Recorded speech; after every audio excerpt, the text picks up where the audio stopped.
unlike major scales, there's a few different types of minor scale that we use. So I want to show you the easiest and most useful way to learn each pattern, to find those notes on the piano in any key, to help you avoid getting notes mixed up when you're actually playing music. They're all just slight variations of each other. So we have the natural minor, the harmonic minor, and the melodic minor.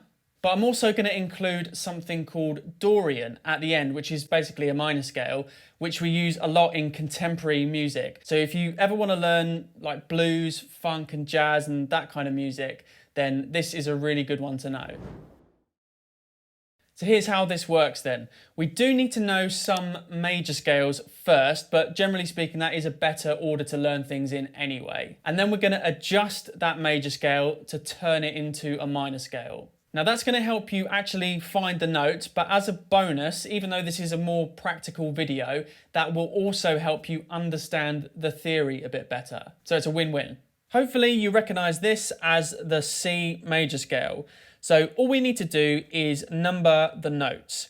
Now to turn that into a C minor scale, which still begins on C, we're going to adjust the pattern by flattening numbers 3, 6, and 7. Flattening a note just means moving it down a half step, lowering it a half step. So we take the third note, 1, 2, 3, and we're going to put that down a half step from E to E flat. I'm just going to use a different color just to highlight the notes that we've changed. And then the same with the sixth note, 3, 4, 5, 6. And 7. So in the key of C minor, the note E became E flat, A became A flat, and B became B flat.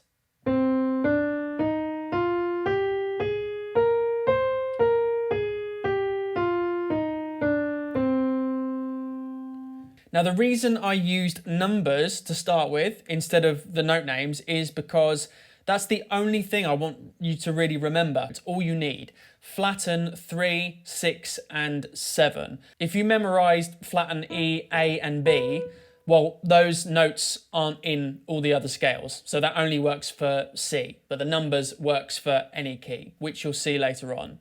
So now we have the formula for any natural minor scale, what you'll often hear just referred to as the minor scale. So knowing that formula that works for all 12 keys is much better than memorizing all 12 one by one. Now we could also use the full names, the full interval names, you'll hear that too. So instead of a major third, a major sixth, and a major seventh, which we used in a major scale, they have now become the minor third, the minor sixth, and the minor seventh. It's easiest to remember the formula by picturing and really learning by heart the key of C minor, because those intervals that you have to remember to flatten, 3, 6, and 7, are all black notes in this case. Just makes it much visually clearer to learn. You may have seen me teach the major scale pattern on this channel using blocks. So we can look at the minor scale like that as well, if that makes it easier for you. So we could look at that as a block of 2 notes a whole step apart, followed by a block of 3 notes a whole step apart, followed by another block of 2 notes a whole step apart. And then each block is a half step apart from here to here, from here to here. And then it's a whole step back to the beginning. Now, I prefer the main method in this video because it helps teach you the intervals at the same time. But if this is useful for you, awesome. Using the language of intervals and numbers to describe the chords and the scales you use and the note choices in pieces of music is a much better way to do things. It's going to help you become a better musician and learn things quicker in the long run. Once you've learnt the natural minor, then learning the harmonic minor is really simple. We just have to move one note back where it was. Here was the natural minor we found. So now all we're going to do is move the 7th note, this one, back to where it was, to the major 7th. And now we get this sound.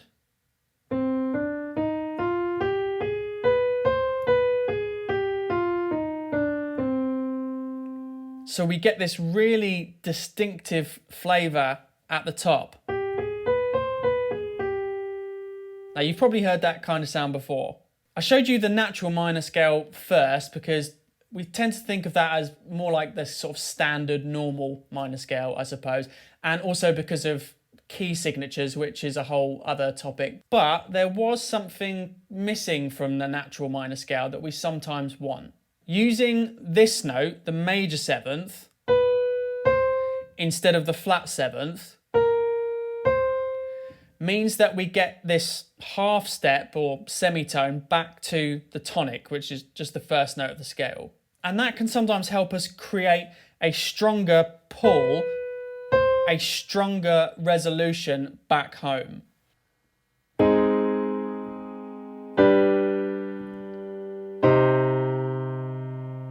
As opposed to using a chord with the B flat, which you would do in the natural minor.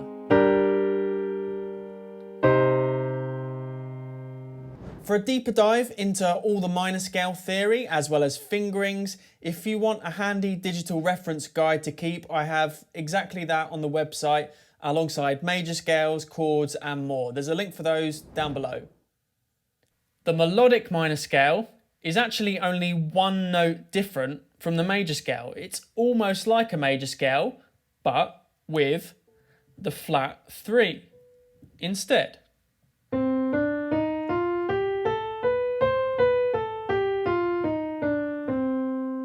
So when you're coming down, it almost sounds like you're going to do a major scale. You're expecting that one maybe, but we use the minor third, the flat 3 instead. So if you've learned any major scale, all you have to do is just flatten that third note. Now you might have noticed that the minor third has been in all of the different types of minor scale. I kind of think of this note, this interval, as the key ingredient, if you like, to a scale or a chord actually being minor. Now there's a thing with the melodic minor that it's good to be aware of. In the classical world, this pattern is only really considered to be the ascending pattern. For example, doing your scales in a grade or an exam, you would play these notes going up, but on the way down, you actually play the same notes as the natural minor. And that's to do with the way the scale was typically used in classical music melodically. Now, I say in the classical world on purpose because in a more modern context, for example, jazz, we often just talk about the notes from the ascending pattern, these ones, and we're just using those notes for something. So it's good to know that some people do think about this a little differently. You may have noticed that all 3 of these types of minor scales, they're just different variations of the 6 and the 7. That's a really useful way to memorize them. The first 5 notes are always the same. 1, 2, flat 3, 4, 5. And then after that 5, the remaining options are the minor 6th, the major 6th, the minor 7th, or the major 7th. And we need one kind of 6th and one kind of 7th. So the natural minor used the minor 6th and the minor 7th. The harmonic minor used the minor 6th and the major 7th. And the melodic minor used both majors, the major 6th and the major 7th. Now, once you've learnt those 3, that means that there's only one combination left for the 6th and the 7th, and that is the major 6th that we used in the major scale with the minor 7th.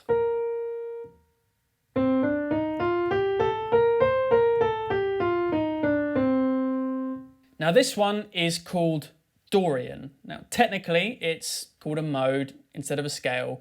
That's a whole other topic for another day where modes come from. We can still think of it as a kind of scale. People often refer to it as a type of scale because it's essentially just another palette of notes with its own sound, its own tonality that we can use and to create music with, and we use it just like a scale. Like I said earlier, this one is really useful in particular for things like jazz and funk and other blues related more modern music.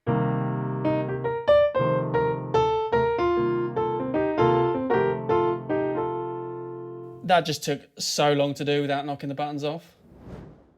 Memorizing these types of scales in every key one by one is always going to be a bit visually confusing because we have different combinations of black and white keys every time, and that makes it look different on the piano itself, even though that pattern, those spacings of half steps and whole steps is always exactly the same each time. Now that's always going to be a bit of a challenge, but hopefully really understanding that pattern properly is going to help you see that new shape each time and overcome that challenge. Let's do this in a couple of other keys, starting with the key of F. This is the F major scale. So once you've learnt the F major scale, for example, now you can turn that into F minor. These are the 7 different notes of the F major scale. So we're going to start with the natural minor and go from there. So we need to lower, do exactly the same thing as before. We need to lower numbers 3, 6, and 7. So there's number 3. So A will become A flat. So there's 4, 5. There's 6 and 7. Might be easier to remember them as being the top 2 notes of the scale. So 6, D is going to become, I'm going to lower that a half step to D flat. And 7 was E in this key. So we're going to lower that a half step to E flat, and now we have the F minor scale. So it's also good to know that in a piece of music in a minor key, we may sometimes use the F natural minor scale, so including the E flat, and at other points we may change up and use the F harmonic minor scale, and for that we need to put the E flat back to the E. And remember, the key feature is now we've got that half step back to the top. So there's the flat 6 and there's the major 7th. And if we wanted to use the melodic minor, and if you're reading music, look out for this, look out for the top 2 notes, the 6th and the 7th. They may fluctuate in a piece of music in a minor key. It's a good thing to spot. You'll get used to seeing it, then it's easier to read. So we're going to put this minor 6th back up to the major 6th. So this looks just like F major now. F major was that. So it's just like F major with a minor 3rd.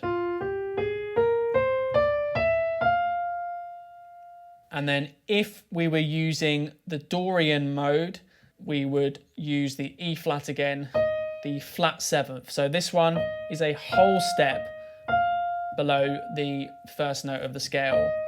So here's F Dorian.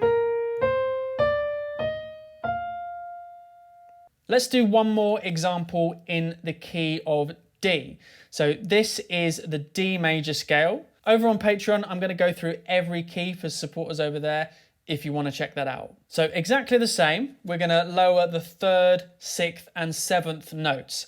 The only difference is though, this one will look a bit different because 1, 2, 3, the 3rd note is already black now.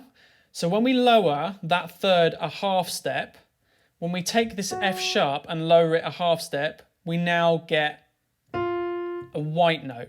So already the scale, it is definitely following the same pattern. We still have a whole step and then a half step if we look at it that way. But now it's just different coloured notes. So it does look different, which can be confusing when you're starting out. Okay, so we've done 3. Now we need to find the 6th note. 1, 2, 3, 4, 5, 6. And we're going to lower that one a half step. So B goes down to B flat. And then the 7th note, C sharp, just like the F sharp, is going to come down to a white note, okay? So C sharp, down a half step from C sharp to C natural. And now we have the D minor scale. So let's say we come across the D harmonic minor scale. Well, we need to look at that 7th note again and put it back up to the C sharp. which was the same note we used in the major scale, and it is a half step below the first note of the scale, the tonic D.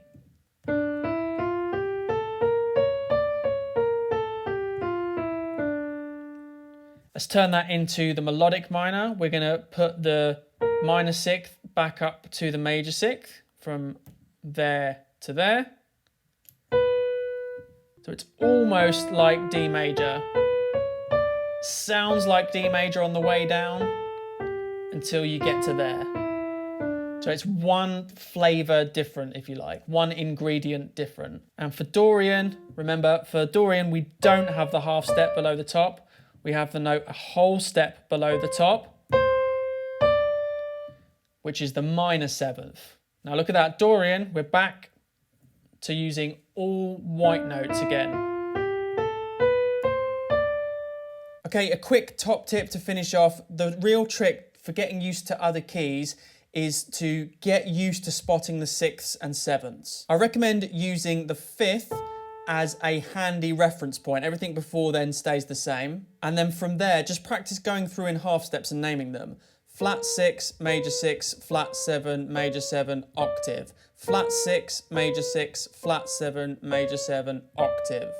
Of course, this looks different than it did in C and F. So for each new key, just spend a little bit of time getting used to navigating that, and it's going to make life much easier. Now, there is actually another really good way to find minor scales, which is really important to know, and that's using something called the relative minor. Now, it's not another type of minor scale. It's about how a minor scale has a related major scale, which uses the same notes. Every minor key is paired up with a major key, and we can use this to help us quickly find minor scales on the piano too. It's a really helpful thing to understand about music, so I'll cover this all properly in another video. I hope that was helpful. Now, when you're practicing scales, there's lots of common mistakes that everyone makes that makes it feel much harder than it needs to be. So I recommend watching this video next. It's going to help you overcome some of those problems. Thanks for watching.